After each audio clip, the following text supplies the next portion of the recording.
It's not just something you made. It's the privilege that you get to work with your hands. It's building something that serves a purpose. Proof that you have the grit to keep going.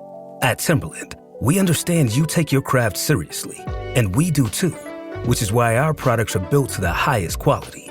We put in the work so you can perfect yours, with purpose in every detail and crafted with intention. Timberland, built on craft. Visit Timberland.com to shop. Listen, all you New Yorkers. Taxi. Okay, we're looking around. This is the 77 WABC minicast. Sunday morning. With us today is Jay Clayton, the United States Attorney for the Southern District of New York. Well, traditionally has always been the most powerful U.S. Attorney's office in the country. And, well, Jay Clayton has his hands full because New York is a challenging area right now. Well, Jay Clayton, what the heck is going on in New York? We had I know you were on last week, but we had a real challenging week this week. Well, John, good morning. Thank you for having me on. And there was a real challenge last week, but I want to commend the New York Police Department for rising to that challenge. I mean, we had protesters looking for conflict, and they were looking for much more than conflict. As we alleged in our federal indictment brought Monday morning, they had what we call IEDs, improvised explosive devices, looking to do harm to New Yorkers outside of Gracie Mansion. Thanks to the swift action of the police, and my goodness, John, I know it's been a few days, but seeing those officers run to the danger and tackle people who they had to know, had very dangerous weapons on them from what they could see, and tackle them, basically diffuse the threat was remarkable, and we were able to bring federal charges. And again, they're just charges, just allegations. Everybody in America is entitled to the presumption of innocence, but we were able to bring federal charges on Monday morning. I know you saw those videos, but gosh, we have the best police force in the world. And the police force is doing a great job, and I hope Mayor Zoran Mondani, he's a smart person. I hope he is smart enough to overcome any issues that he may feel with his own people that have supported him in the past, and I think that's important. Well, I don't think. And he does seem like a smart person, but I think all you need is common sense to understand that all the things that make New York great also make it a target, and that we need to be vigilant. The counterterrorism group at the NYPD, the counterterrorism group at the FBI, our Homeland Security people, they are working around the clock, and we should be supporting them.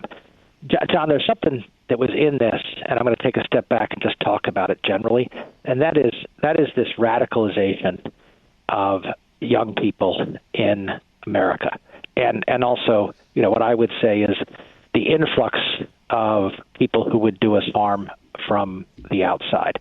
The ability of our foreign adversaries to influence people here in America is just so underestimated, and we're seeing it. We're seeing it in dangerous situations, and I think our parents, our schools, our colleges, they need to recognize that this threat is real, and at least discuss it. These are the places where we count on our society to mold our children into productive adults. And if they're not saying, hey, you face the threat of being radicalized, they're not doing their job. Me and you, we grew up in the days of, Mo, I'm older than you, of Ozzie and Harriet and Father Knows Best. And that's the way families are supposed to raise their children. And the world has changed a little bit 50 years later.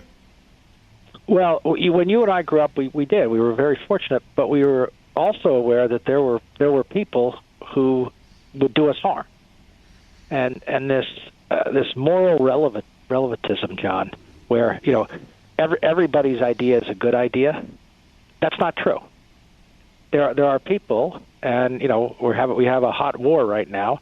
There are people whose mission in life is to destroy America. You know what?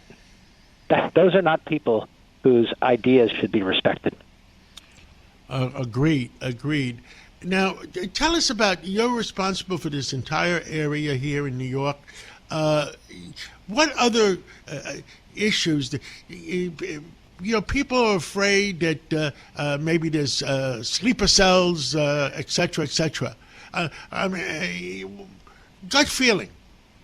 Well, let me talk fairly about that. We had a virtually open border for 4 years, where threats were really not adequately assessed as people crossed the border.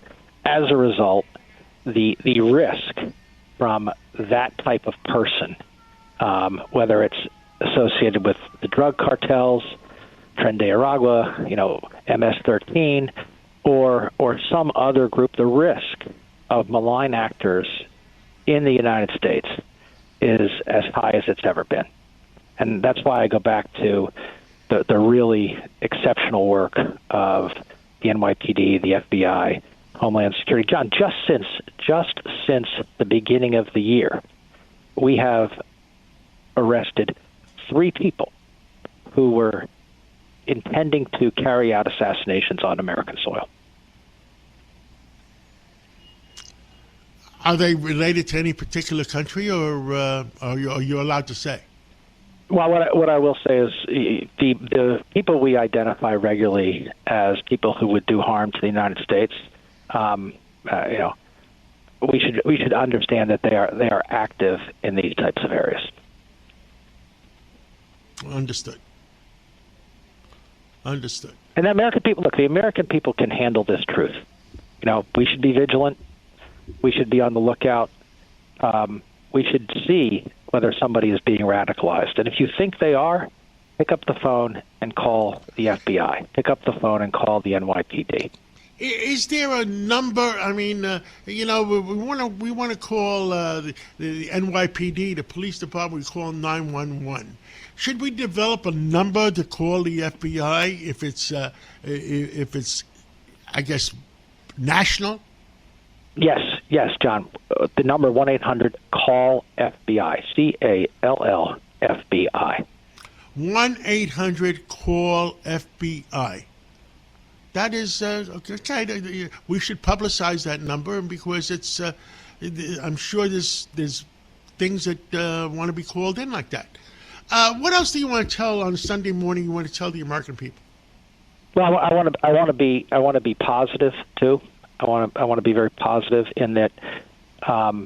In New York, we are getting guns, criminals with guns, off the streets, and we are closing down the open-air drug markets, and I want to thank the people of New York for their support. My people, the FBI, the DEA, they greatly appreciate the support that New Yorkers have given us for cleaning up Washington Square Park and for cleaning up the Johnson housing projects and getting rid of these open-air drug markets. And we're going to continue to do that because we know we have the support of the people of New York. Jay Clayton, United States Attorney for the Southern District of New York, thank you again for everything you do for America. Thank you for working together with all the federal groups of the New York area to keep New Yorkers safe. And people have to appreciate all our the FBI, the U.S. Attorney's Office, the ATF, the drug enforcement operations, and whatever else, what other departments you work with downtown. Thank you, John. And they appreciate your support. Thank you. Thank you so much. It's tax season, and at LifeLock, we know you're tired of numbers. But here's a big one you need to hear. Billions. That's the amount of money in refunds the IRS has flagged for possible identity fraud. Now here's another big number. 100 million. That's how many data points LifeLock monitors every second. If your identity is stolen, we'll fix it guaranteed. One last big number. Save up to 40% your first year. Visit LifeLock.com/podcast for the threats you can't control. Terms apply.